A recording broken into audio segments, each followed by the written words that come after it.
Hello, students. I welcome you all to the lecture number 6 of the Company Law in the CA Foundation lecture series, sponsored by Shrijendra Rankzone. I'm your mentor, Shekhar Gehlot. So, we are discussing about companies, and we have till now discussed companies on the different parameters, like on the access, like on the basis of shareholding or the relation between the companies. Okay, now we will also try to understand companies on the basis of access to capital. Access means how much reach you have in the market. Okay, how much reach you have with the shareholders, till what level you can penetrate.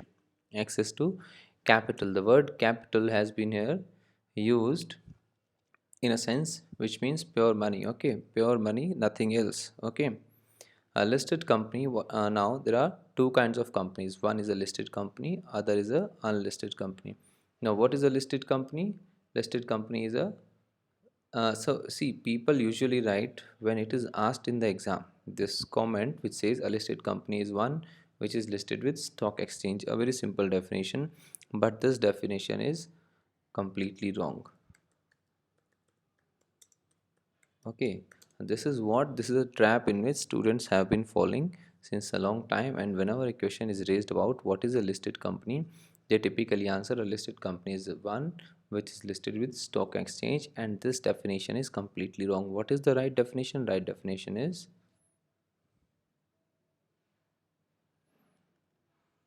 Right definition is as per the definition given in the section 2 subclause 52 of the Companies Act 2013.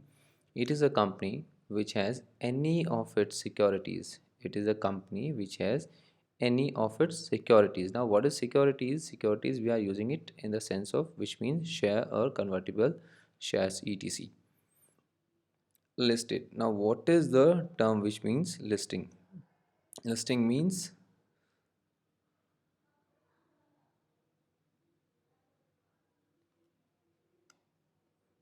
listing means having an agreement with recognized stock exchange for listing its securities on its platform.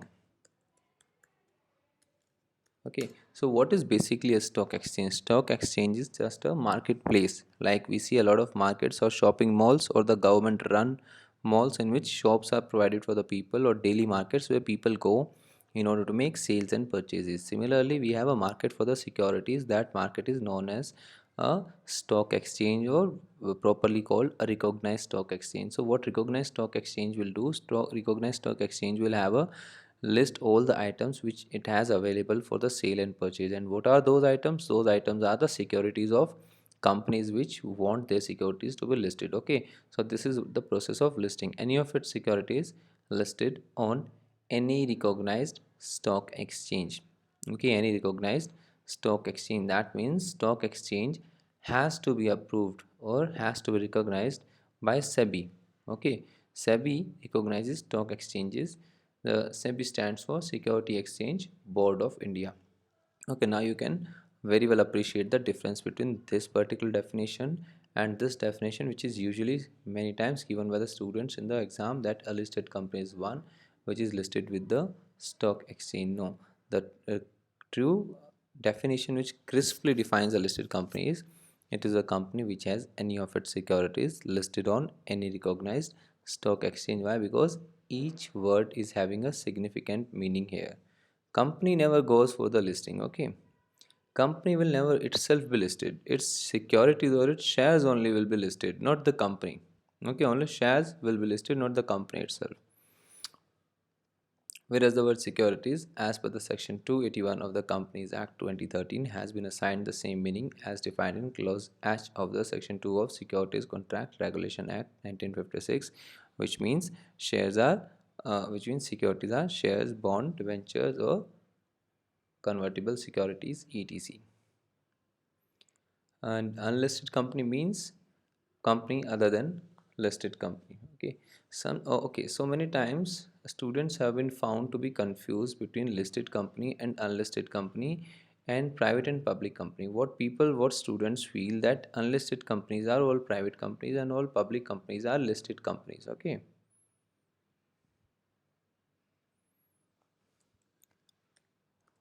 all listed companies are public companies. This statement is true. Okay, no private company can ever be listed on a stock exchange, but saying all public companies are listed companies, this statement is completely wrong. Okay, this statement is completely wrong because a public company is purely a different kind of company which has minimum 7 shareholders and it can raise funds from the public, but it need not be listed. Okay, so we have another company called unlisted public company. Okay, and there are so many unlisted public companies functioning in the India, and yes, they are allowed to raise funds from the public at large, and they can issue advertisements as well. They can perform all the functions of the public company, but their securities are not listed on any recognized stock exchanges. Okay, in case you want to buy the securities, you'll have to go to their offices or some counter set up by the public company, public unlisted company, then only you can purchase their securities, but not through the medium of stock exchange. Okay, so yes, the statement all listed companies are public companies true to the core, but all public companies are listed companies, this statement is wrong because we have another kind of company also, that is called unlisted public company, which is though a public company but does not have any of its securities listed with any recognized stock exchange. Okay, so all the companies which are not listed companies are unlisted companies. Okay, this is a very simple definition of an unlisted companies. So definitely all private companies are unlisted companies. Okay, but can there be a public company which is also unlisted company? Yes, we can have. Okay,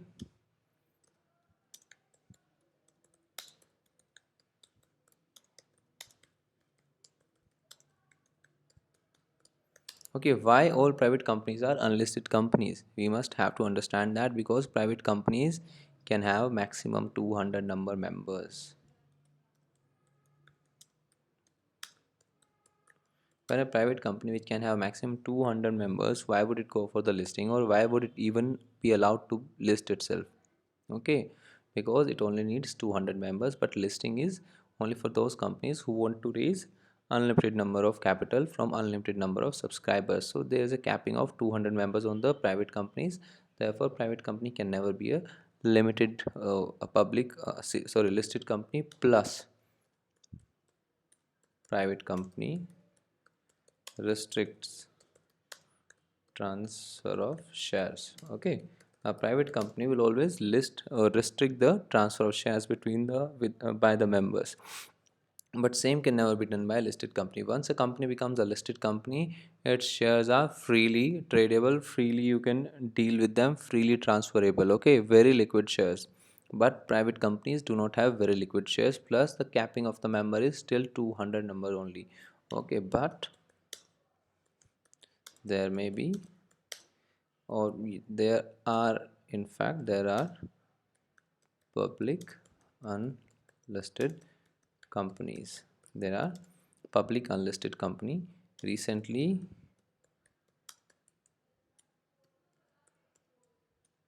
Vedanta Limited, a public company, has got approval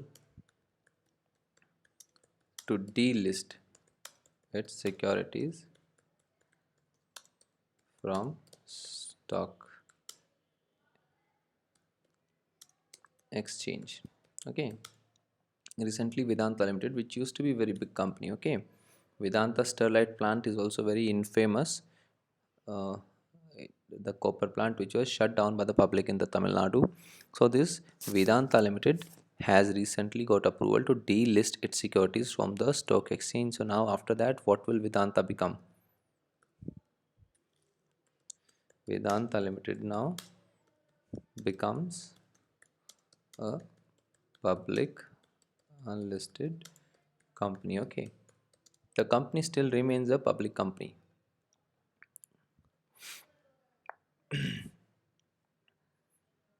Or even in case a public company wants to convert itself in a private company, that is possible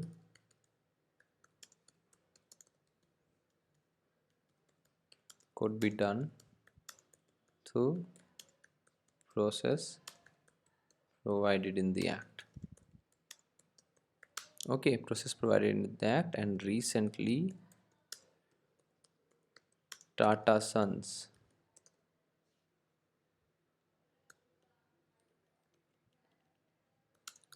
which was a public company earlier, became a private limited company after following the due process of law. And before becoming a private company, even this Tata Sons was a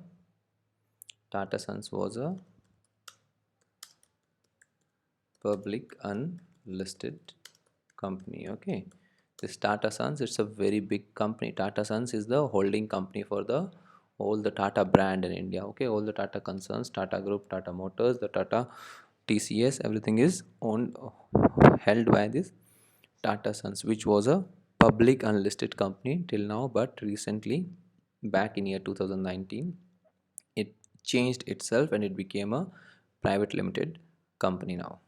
So that is also possible. Now, other companies means companies which do not form within the bracket of the companies which we have already discussed. Okay, so the other classes of companies is, first type of other company is government company, provided in section 2 subclause 45 of the Companies Act. So what is a government company? A government company means any company in which not less than 51% of paid up share capital is held. Not less than 51% paid up share capital. 51% paid up share capital. These two words are really critical here. Okay, so we have discussed, when we are discussing a holding company, okay, we discussed that holding company is one which is having more than 50% shareholding. Okay, but here it is not less than 51%. Okay, so government must have at least 51% shares. Or and what kind of shares? Paid up share capital. Okay, paid up share capital, that means fully paid up shares. Okay, not partly paid up shares.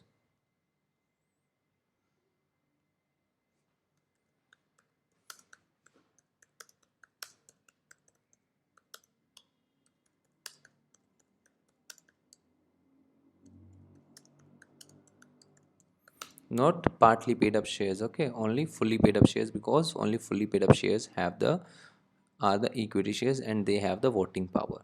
Okay, so not less than 51% of the paid up share capital is held by central government. Okay, that is Union of India, or by any state government or governments. Okay, by any state government or combination of state governments, like government of Tamil Nadu and government of Karnataka may be jointly holding more than 51% paid up shares in some particular company. Okay, so two governments or more than two governments can come together, collaborate, and have shareholding in a company more than 51%. Then that company's character will automatically become a government company, partly by central government and partly by one or more state governments. It is just like combination of these two. And the section includes a company which is a subsidiary company of such a government company. Okay, so now we know what is a holding and subsidiary companies, and we have discussed earlier as well that the subsidiary of a subsidiary company will automatically become the subsidiary of the parent holding company. Okay, this is what it says, that a government company will, or a subsidiary of other government company will automatically become a government company. ABCL has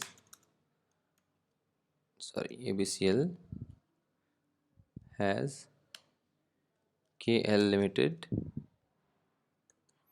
as subsidiary. Okay, this is KL Limited is the subsidiary of the ABCL Limited. Now what happens? Government buys more than 51% paid up shares in ABCL Limited. Okay, then automatically what will happen? This KL Limited too will become a government company. Why? Because it is subsidiary of a government company. Okay, it is subsidiary of a government company. So it becomes, because now ABCL has become a subsidiary of ABCL has become a government company. So now its subsidiary will automatically be qualified as a government company.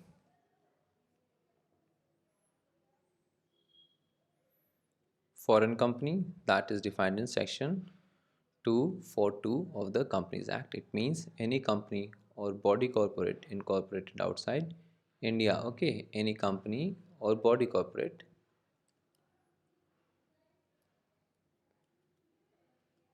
which is incorporated outside India. Okay, which is incorporated outside India.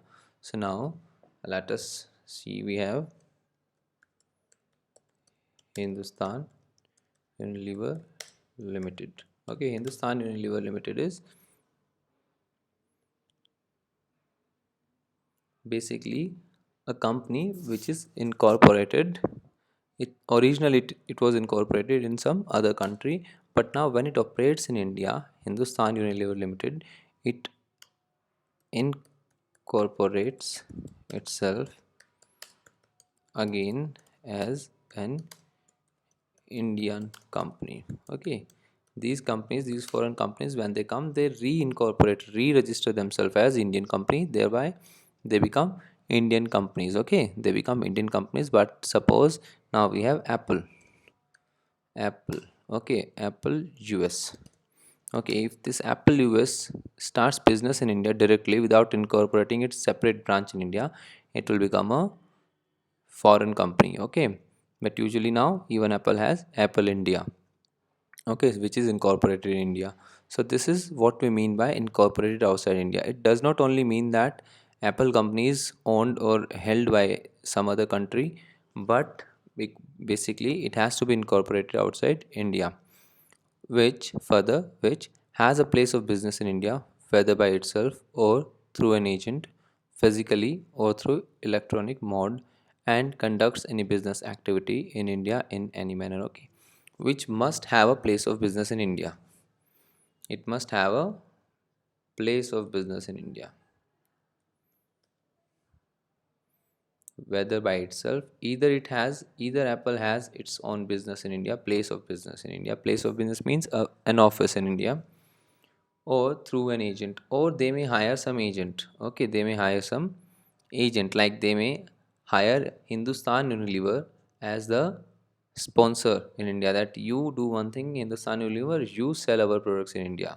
Then Hindustan Unilever will become the Apple agent of Apple physically. Either Apple physically met with this person or through electronic mode. Okay, so either they are available physically in India. Okay, either Hindustan Unilever is available physically in India, having physical office, acting as an agent of the Apple US, or what Apple is doing, Apple is providing services through online mode only, and not having any physical store in India. It is not having any physical store in India, but it's only supplying its products through online media, electronic media like e-commerce. Then also it shall be categorized as a foreign company. Conducts any business activity in India in any manner. Okay, which conducts any business activity. Any business activity. So if a company is not conducting any business activity, okay, it is indulged into charity. If foreign company is indulged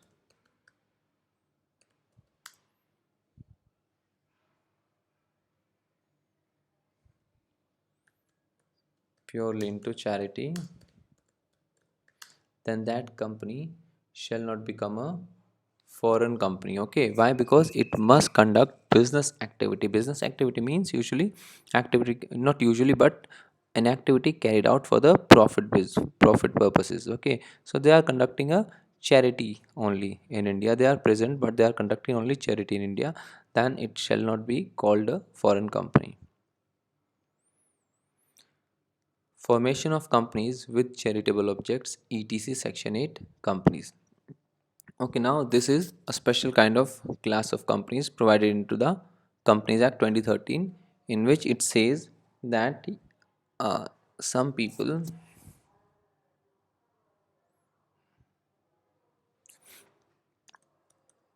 some association of persons want to enter charitable field. Okay, but these people, suppose these are 10 people, they want to enter into a charitable field. They want to promote charity. Okay, they want to promote some religion, they want to promote art, science, anything. Okay, but now they do not have funds. Okay, 10 people could have limited funds only. Okay, could have limited funds only. So what they can do, now they can register themselves as a section 8 company. What is a section 8 company? Formation of companies with charitable objects. They can incorporate themselves as a section 8 company, and now what will happen once they become a section 8 company? They can now raise funds from public for furtherance of charitable purposes. Okay, they can now raise funds. That is why they are provided an exit route by the Companies Act 2013, that yes, now you can, though Company Act deals with basically with the companies, and a company is only a company which is in the traditional sense, which is carrying out any business activity only. Okay, business activity means an activity carried out for the purpose of profit. But here what do we say here? We see that we have suddenly incorporated a company which is with charitable objects. Charitable object means not carrying on a business activity.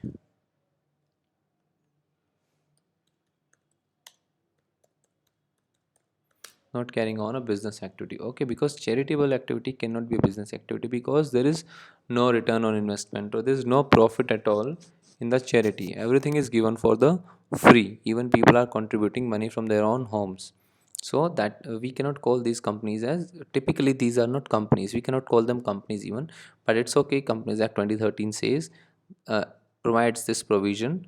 Why it provides such provision in this Companies Act? Because so that it allows people to raise funds from the public for the furtherance of charitable objects, so that charitable objects are carried out in the welfare of the people or in the religion, and these welfare objects are not defeated just because they could not have set up a company and their access to funds was limited. Okay, so as to provide them unlimited access to funds in the general welfare of public, this section 8 company has been incorporated here.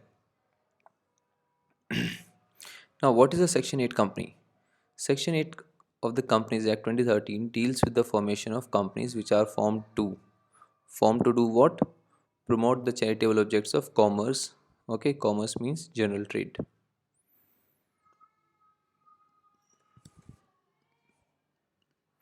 Art like movies, cinema, okay, drawing, painting, sculpture, etc. Science like innovations, sports, education, research, social welfare, religion, charity, protection of environment, etc. Now the word used is etc. etc. It means there could be more charitable objects than mentioned. Okay, it does not mean that this is what is written in the Companies Act. It does not mean that if somebody wants to set up a charitable object, he can set up the charitable object only within these kind of categories. No, there can be some other category as well. Okay, like we can say for feeding people. Okay, for feeding people, or for health can also be there, healthcare can also be there. Okay, so many other categories are there, which may not be provided, but still you can set up your charitable company within those categories, even if those categories do not find mention here. Okay, such company and such company intends to apply its profits in. Okay, how this company intends to apply its profits? See, okay, now when a company has come up, suppose a charitable company has come up for the sports products. Okay, sports products, a charitable company has come up. Now what this company will do, sports charitable company,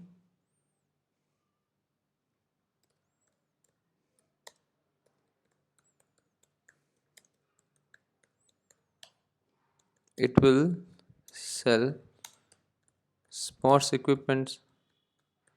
Okay, it will sell sports equipments, and when it will sell sports equipments, it will get profit as well. Okay, now what to do with this profit? An ordinary company will divide these profits within the shareholders, that is called dividend, and distribute it equally to them as per the share held by the shareholders. But now, sports charitable company, this is, I'm just trying to clarify this particular portion. Some people may feel like when we are talking about charitable company, then what is this profits here? Why this profit words find mention here?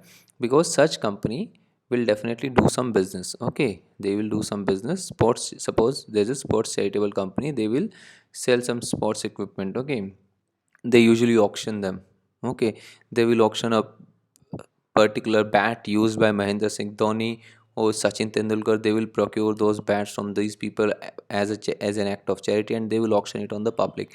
Now public will buy that bat for 20 lakh, 30 lakh, or the car used by Sachin, public will buy it for 10 crores. So whatever it will happen, these will become profits for the company. Okay, because you know, normally what is the value of a bat has no value. Okay, 10,000, 20, 30, 40, 50,000 at maximum, 1 lakh, 2 lakh at the best. Okay, but then somebody special person played with that particular bat, and now they are auctioning it online.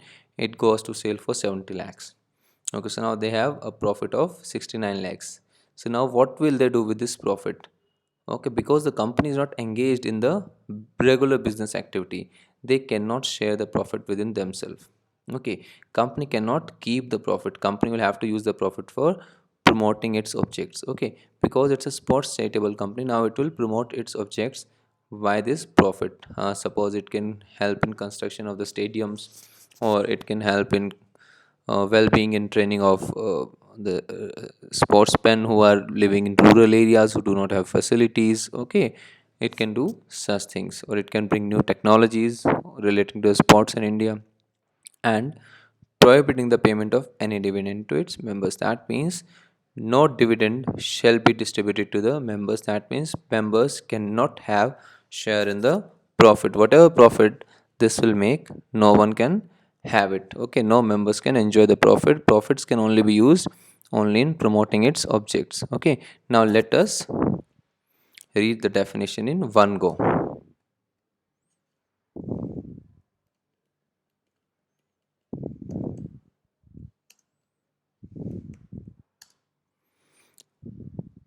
Now let's read the definition in one go. Promote the charitable objects of commerce, art, science, sports, education, research, social welfare, religion, charity, protection of environment, etc. Such company intends to apply its profit in promoting its objects and prohibiting the payment of any dividend to its members. Okay, so this is a perfect definition. The profit shall be promote used in promotion of the objects, and there is an express prohibition. That means no dividends can be paid to the members. That means no profit can be retained by the members, not even a single penny. Okay, so this is a company with the charitable objects. Examples of section 8 companies are FICCI, SOCHAM, National Sports Club of India, okay, CII, or we can have mm, Isha Foundation, okay, run by Sadhguru, which is very much popular nowadays on the Facebook or YouTube.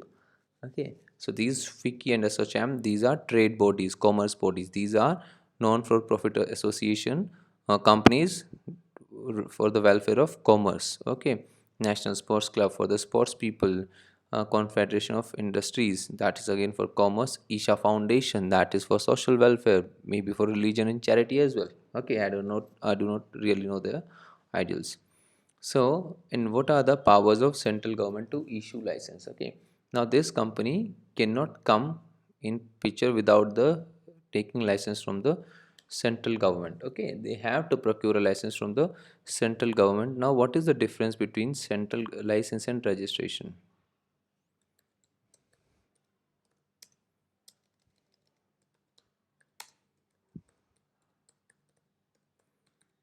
Okay, other companies like private company or public company, you seek registration, but in section 8 companies you seek a license. The only difference is license is discretionary. Discretionary. Okay, government may or may not grant you license. Government will check your papers and do, if the government is satisfied at mostly that yes you are actually a non-registered, sorry, charitable company, then only they will provide you a license, and that may be for limited time as well. But registration is automatic. Okay, registration is automatic once you comply with all the formalities laid down in the C- Companies Act 2013 for the incorporation of company. If your all your papers are in place, okay, you have complied with all the formalities, then registrar of companies has no power to refuse registration. Okay, registrar of companies absolutely has no power to refuse your registration. Registration will automatically come, and if the registration does not come, you can raise the issue with the court, and then ultimately you will company will have to be registered by the registrar. Okay, because registration is an automatic act. License is a discretionary act. Government may or may not give you license, though this thing also can be challenged in the court of law, but it all depends on a lot of factors. It is not as swift and as easy just like a registration. Okay, so the power of central government to issue license to which company? Section 8 companies. Section 8 allows the central government to register such person or association of person as a company with limited liability without the addition of words limited or limited to its name, by issuing license on such conditions as it deems fit. Okay, okay, that means license will be issued by the government of India. Registration may happen, but then they will not use the words limited or private limited, like we just saw. FICCI, ASSOCHAM, National Sports Club of India, CIA, Isha Foundation, these are companies, but neither of them use words private limited or limited. Okay, why? Because they have a license from government of India. The registrar shall, on application, register such a person or association of persons as company under this section. Okay, so now registration is automatic. Okay, but the license to use the words limited or private limited is discretionary upon the government of India. Until the unless government grants you a license for this particular purpose, you will have to definitely use limited or private limited as the kind of liability in the and the nature of company in your names of the company. Suppose FICCI does not have a license, now FICCI will have to use FICCI Private Limited or FICCI Public Limited, something like this. But this, writing limited or private limited, writing Isha Foundation Private Limited. Suppose we write, let's take an example. We write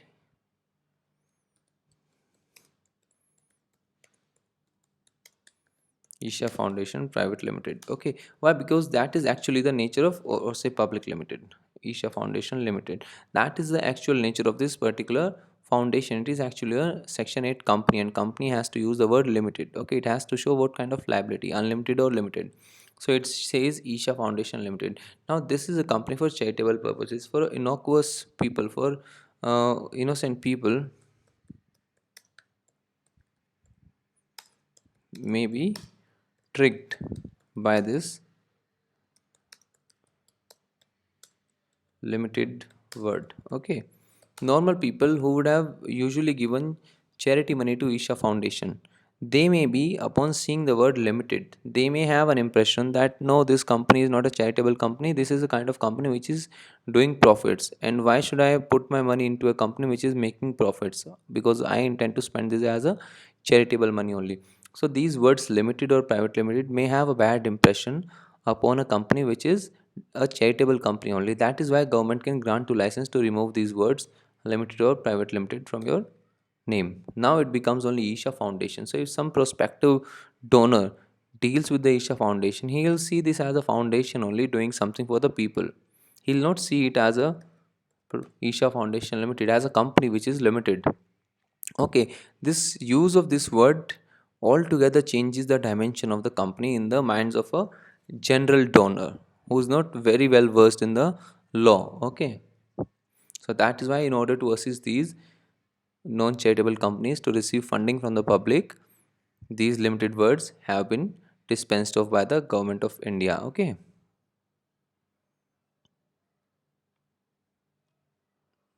On registration, the company shall enjoy same privileges and obligations as of a limited company. Okay, the privileges and obligations shall again be of parallel to a limited company.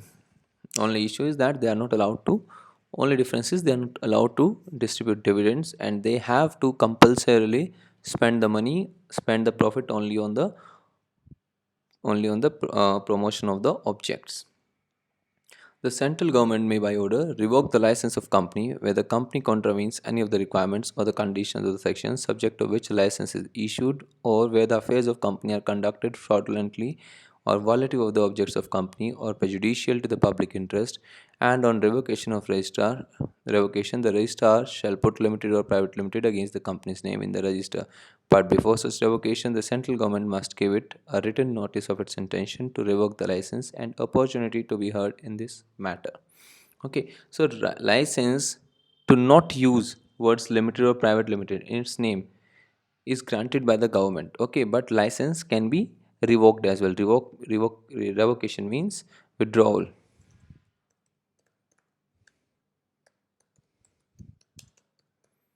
Withdrawal or taking back. Withdrawal or taking back it from the, and then in such case, if such revocation happens, the registrar then shall again put the words limited or private limited, whatever fit as per the company, in front of the company. Why this revocation may happen? Because if the government has the reason to believe that the affairs of the company are conducted fraudulently or violation of the objects of the company or prejudicial to public interest. Okay, these violation is happening. Okay, if the charitable company is being used for profit purposes by the trustees, okay, or by the holders of the company, or it has lost its purpose. It was originally intended to be a Hindu religion charity company, but now it is promoting Islam religion charity company. Okay, something like this. Okay, or it is against the public interest, that it is creating hatred within the public for a particular caste or particular community, then it is against the public interest. Then in these cases, these limited or private limited will be removed. Okay, but before removing this license, central government must give it a written notice. Central government definitely is bound to give it a written notice, show cause notice, that is called, of its intention to revoke and the license revoke the license, and opportunity to be heard in this matter. That means central government will give one opportunity to the foundation, Isha Foundation. Let's say have an example of Isha Foundation. Tomorrow government wants to revoke the license of Isha Foundation. They will have to give one written opportunity. Okay, written notice. First of all, a notice in the writing shall go to the Isha Foundation that the central government has found Isha Foundation doing indulging into the violation of the ethics of a charitable company on so and so counts, and we intend to revoke your license.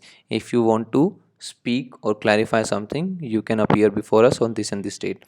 On this date, on that particular date, Isha Foundation may present its case before the central government and may plead that no, there has been no fraudulent business, and whatever we are doing as per the acts of the as per the article of association of the company only, and we are completely running lawful.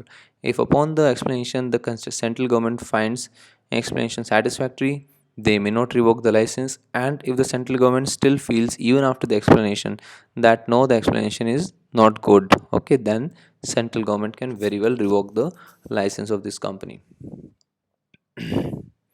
Order of the central government. Where a license is revoked, there the central government may, okay, when the license is revoked, then the central government may, in the public interest, order that the company registered under this section should be amalgamated with another company registered under this section having similar objects. Okay, now let's break this section into pieces. Okay, first give it a brief reading, then we will break it up. Where a license is revoked, then the central government may, in the public interest, order the company registered under this section should be amalgamated with another company registered under this section having similar objects to form a single company with such constitution, properties, powers, rights, interest, authorities, and privileges, and with such liabilities, duties, and obligations as may be specified in the order, or the company would be wound up. Okay.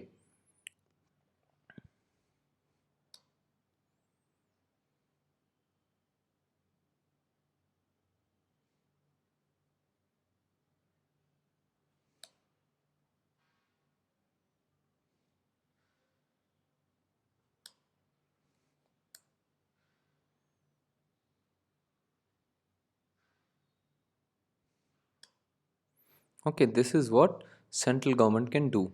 When central government decides to revoke the license, why central government will revoke the license? We have discussed. Government will come to a finding that yes, license the company is conducting a fraudulent business, okay, which is violative of the objects of the company or prejudicial to the public interest. Then it will not only revoke the license, but what else can the government do in case of a Section 8 company when the Section 8 company is found to be indulging into illegal activities, activities not permitted by the company law, public interest, or by the articles of association of that particular company. Now, what can the central government do?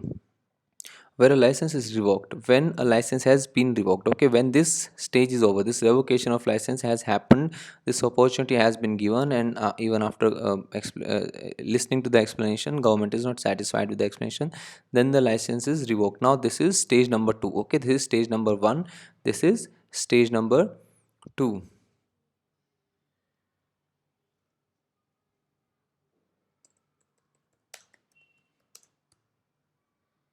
This we can read it as a stage number 2. Okay, the stage number 2, where a license is revoked by the central government, then central government may, in the public interest, okay, order, in the public interest, order that the company registered under this section, in the public interest. Okay, so whatever the government has to do, government must do it in the public interest. Okay, in the public interest, government, what can government do in relation to this company? Order that the company registered under this section, company registered under section 8, okay, should be amalgamated. Amalgamated means merged. Merged with another company. Like merge means two companies. When the two companies come together and become a single entity, like we just see Vodafone Idea merger. Okay, and now they have become VI. Now the new company is VI because Vodafone and Idea, they have merged, they have amalgamated. Okay, they have amalgamated and now they are called VI. Okay, so should be this kind of company should be amalgamated with another company. With whom? Another company. And what kind of another company? Okay, not any company, but specifically registered under this section having similar objects. Having, this is very critical, this is very important, similar objects. Now that means, what does it mean? Company for promotion of arts. Okay, there was a company for promotion of arts. Now its license has been revoked. Okay, and now government wants to amalgamate it with some other company. Suppose it registers with company for promotion of religion. Okay, now this is a company which is working absolutely fine as per the government. Okay, this is having nothing wrong. So now government says let's amalgamate, let's merge this company which is company for promotion of arts whose license has been revoked with another company who's working absolutely fine, but the company is company for promotion of religion. Now this will be a cheating with the people, cheating with the donors. Okay, now a charitable company definitely relies upon the donors. Okay, even if it indulges in any business, then the products are purchased by the people only because they want to promote that particular company's charity. Then they are purchasing their products even then also. So now people who believe in the promotion of arts, okay, they donated in this company. Now this company is doing bad work. It is not a donor's fault that this company is found to be indulging into bad work. Okay, but this donor had genuinely given money for the promotion of art. Now, what do? You amalgamate it with a company which is for the promotion of religion. Now, this donor Ram, may have no interest in the religion at all. So when he paid 1 lakh rupees to this company, he wanted to promote only arts and not to religion. If he wanted to promote religion, he would have paid money to the religious charity.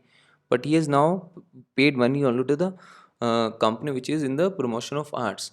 Okay, so now if you will amalgamate these two companies, that will be cheating not only with the Ram, but so many other people similarly placed with the Ram. So many other people which have put money only for a company for promotion of arts and not for the religions. So in order to keep the sense of donors, okay, and their sentiments, in order to retain their sentiments and to keep the charity pure, the government will never do so.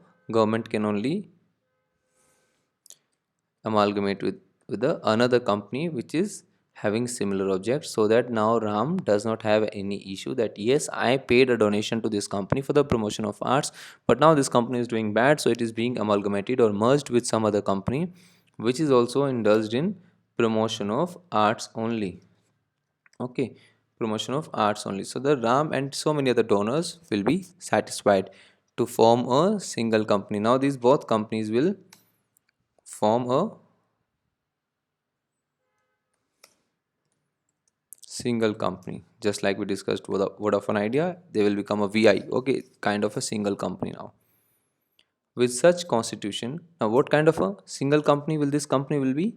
With such constitution, properties, powers, rights, interest, authorities, and privileges, and with such liabilities, duties, and obligations as may be specified in the order.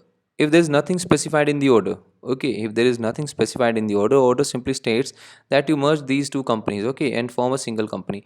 Then whatever is the constitution of the second company, which has now become a parent company, will be applicable. But if the government wants to specify certain conditions, it can do so, okay, but these conditions have to be lawful. Okay, these conditions cannot be of such nature that now these conditions have made the operation of even this company which was running lawfully difficult. Okay, it should be only, these conditions should be only in the nature of facilitation of the running of companies, not in the, not in a kind of frustrating the ends of both the companies now, or the company be wound up, or in case the central government is not able to find any company in which the violating company could be merged, or there may be other reasons they do not find this company fit to be merged, then central government can directly order the company to be wound up. Now you understand the difference between a licensed company and a registered company. Okay,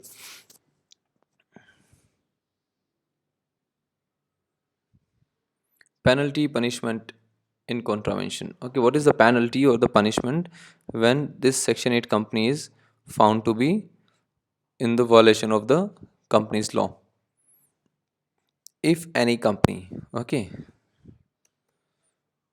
if any company, which means even a company which is not a section 8 company, makes any default in the complying with any of the requirements laid down in the section, the company shall be punishable with fine varying from 10 lakh rupees to 1 crore rupees, and the directors and every officer of the company who is in default shall be punishable with imprisonment for a term which may extend to 3 years, or with fine varying from 25,000 rupees to 25 lakh rupees, or with both, and where it is proved that the affairs of company were conducted fraudulently, every officer in the default shall be liable for action under section 447, which deals with the fraud. Okay, so these are the penalty and punishment provided into the company law. But recently,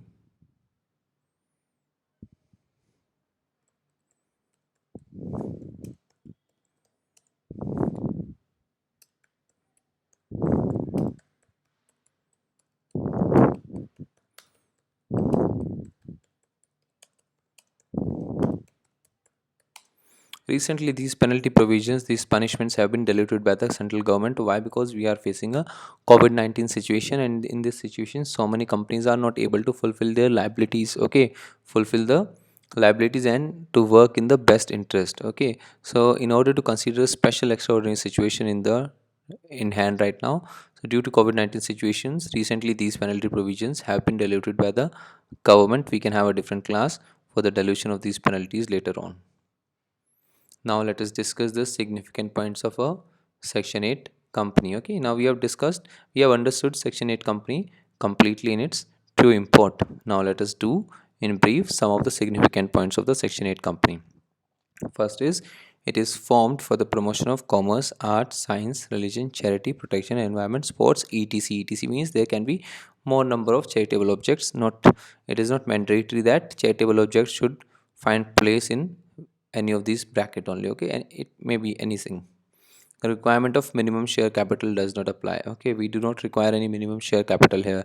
This company can start business even with a 0 rupee. Okay, uses its profits for the promotion of the objects for which formed. Okay, it uses the profits only for the promotion of the objective for which it was formed. Does not declare dividend to the members. Okay, it does not distribute profit within the members I have no right to keep the profits can only be used for the promotion. Okay, that is why there is no dividend declaration. Operates under a special license from the central government. Need not use the word limited, private limited in its name, and adopt a more suitable name such as club, chamber of commerce, etc, or a foundation. Okay, which is more appealable to the donors. License revoked if conditions are contravened. On revocation, central government made, these are the bullet points, directed to convert its status and change its name, wind it up, or amalgamate with another company having similar objects. Can call its general meeting by giving a clear 14 days notice instead of 12 21 days. Okay, this is a some technical issues where technical privileges where usually a company is required to give 21 days notice for general meeting to its shareholders, but this company can do it only with a 14 days notice. Okay, usually because these kind of companies are not having so many large scale general members. Requirement of minimum number of directors, independent directors does not apply. Okay, so this is a latest provision incorporated by the Companies Act 2013, that you have to have a independent director as well, plus you have to have minimum number of directors, which is provided for different kind of companies, and we'll read about it in detail in later. But this company is exempted from such requirements. It need not have minimum number of directors, it can have only one director maybe, or it need not have any independent director at all. Need not constitute nomination and remuneration committee and shareholders relationship committees. These are the committees, a lot of committees which are mandated by the Companies Act 2013, which any regular company is supposed to have. Okay, nomination and remuneration committee is one such committee. The actual business of this committee is to find a director, nominate it. This nomination and remuneration committee will nominate the name of the director and set the remuneration. Okay, that what fees he will get or what salary he will get. Shareholder relationship committee. Okay, these committees, this particular section 8 company is not required to have. A partnership firm can be a member of section 8 company. Okay, a partnership firm can be a member of section 8 company. A partnership firm could not have been a member of one, could not have been a one person company. Okay, why? Because in one person company only a natural person could be a member, but here even a partnership firm could be a member of a section 8 company. And when it becomes a member of section 8 company, this partnership firm, though maybe having 20 people, will be counted as one member only. Okay, we have discussed the rules of counting the numbers of members. Now there's another company that is called a dormant company. Dormant means inactive.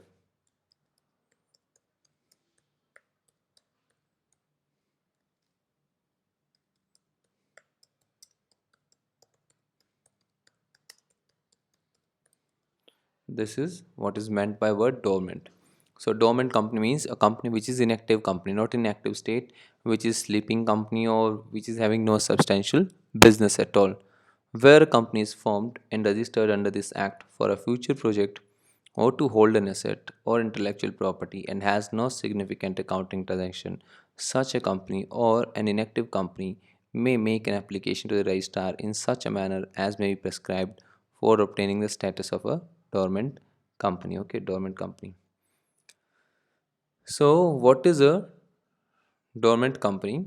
Okay, where a company is formed and is registered under this act for a future project. Okay, company is incorporated. Company incorporated for future object.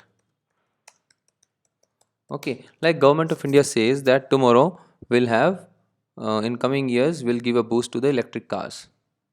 Okay, government of India says will bring electric cars. So this company has got itself incorporated for the field of electric cars, but that project is going to come in the future. So today it cannot do anything. We cannot expect it to do anything till the time government does not allow the project for the electric cars. So this company is now a kind of dormant company. Why? Because it is waiting for its time to come so that it can start its business. Okay, but they want to register the company today only. Okay, so this company shall be registered as a dormant company with the object of future project, that is electric cars, or to hold an asset, to hold an asset. Company is merely holding an asset, nothing else. It is not doing anything.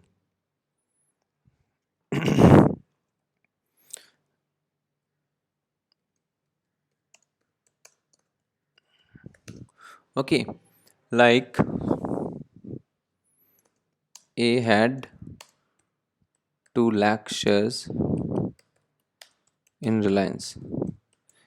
A had 2 lakh shares in Reliance. Sorry, not A, we'll say Ram. Ram had 2 lakh shares in the Reliance. The value of those shares was 20 crore rupees. Ram died, leaving behind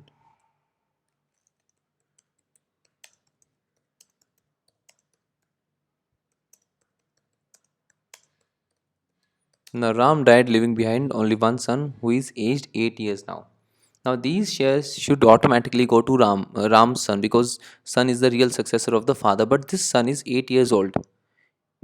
Company cannot divert these 20 crore rupees or these shares to the son who is very minor, just 8 years old. Okay, so what company can do? Company will set up another company with only purpose is to hold shares for Ram's son till time he attains majority. Okay, so what will be done? Another company will be set up. Okay, another company will be set up which will hold the shares in the benefit of this particular son, 8-year-old son, till the time he becomes 18 years and he can take independent decisions. A separate company will be custodian of these 20 crore shares. Okay, so it will be a dormant company. Why? Because it's having no other business than to hold the shares or intellectual property. Okay, or some intellectual property. Intellectual property means patent or innovation.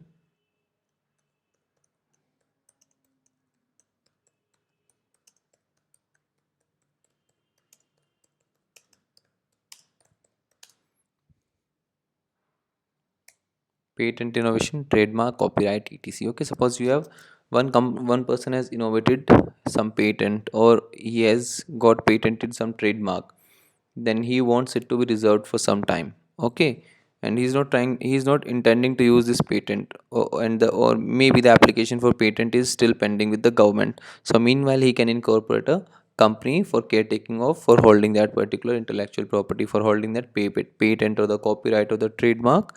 And that is, this company will be a dormant company, because this company is not doing any business at all.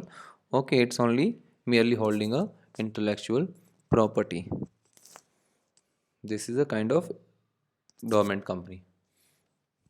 And and the company is doing all these things, either of these things, and has no significant accounting transaction. Okay, that other than these things, these companies should not have any significant accounting transaction. Okay, they are not having any accounting transaction, means they are not conducting any business. Some transaction is going to be there, because some officers are going to be there, some people will definitely be managing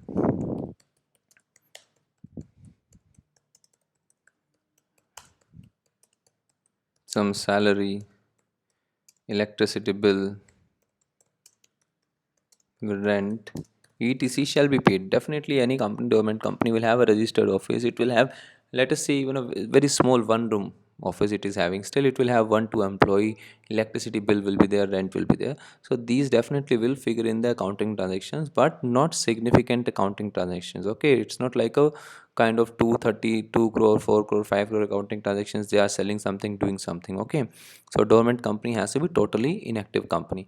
Such a company or an inactive company may make an application to the registrar in such manner as may be prescribed for obtaining the status of a dormant company. When you attain the status of the dormant company, you are exempted from a lot of filing processes. That is why people register companies as dormant companies, so that they are exempted from a great deal of procedural filings. Okay, they have to, otherwise the company has to make a lot of procedural filings with the registrar of companies regularly. They have to conduct their annual general meeting, shareholders meeting, they have to have their committee and so many other things. Okay, but if you are a dormant company, you are exempted from doing so many things. Now, what is an inactive company? Inactive company means a company which has not been carrying on any business or operation and has not made any significant accounting transaction during the last 2 financial years. Last 2 financial years is the yardstick. Okay, or has not filed financial statements and annual returns during the last 2 financial years. Okay, so this company, any company which has not uh, registered any significant accounting transaction during the last 2 financial years or has not filed returns for last 2 financial year, that company will definitely automatically become an inactive company, and such inactive company can later on register itself as a dormant company or any other company.